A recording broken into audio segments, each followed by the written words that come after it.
పిల్లల snack box లోకి హెల్దీగా టేస్టీగా ఇలా బెల్లం రవ్వ లడ్డూలు చేసి పెట్టండి. చాలా ఇష్టంగా తింటారు. వీటిలో ఎటువంటి పాలు కూడా పోయాల్సిన అవసరం లేదండి. ఇవి వారం రోజుల వరకు నిల్వ ఉంటాయి.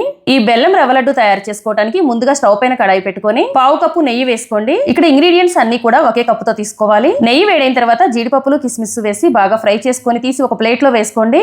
వీటిలో మీకు నచ్చిన డ్రై ఫ్రూట్స్ వేసుకోవచ్చండి. తర్వాత ఇదే నెయ్యిలో ఒక కప్పు వరకు బొంబాయి రవ్వ వేసుకోండి. మనం ఉప్మా చేసుకుంటాం కదండి, ఆ రవ్వ అనమాట. స్టవ్ సిమ్ లో పెట్టుకొని ఈ రవ్వని 2-3 నిమిషాల పాటు ఫ్రై చేసుకోండి. తర్వాత దీనిలో అదే కప్పుతో పావు కప్పు వరకు ఎండు కొబ్బరి తురుము వేసుకోండి.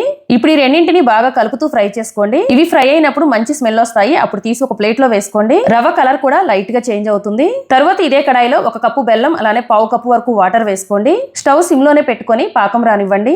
బెల్లం మొత్తం కరిగిన తర్వాత పావు స్పూన్ వరకు ఇలాచీ పౌడర్ వేసుకోండి. పాకం జస్ట్ మనం చేత్తో పట్టుకొని చూసినప్పుడు ఇలా అంటుకుంటే సరిపోతుంది. ఇప్పుడు స్టవ్ ఆఫ్ చేసుకొని ఫ్రై చేసి పెట్టుకున్న రవ్వ వేసుకోండి. అలానే డ్రై ఫ్రూట్స్ కూడా వేసుకోండి.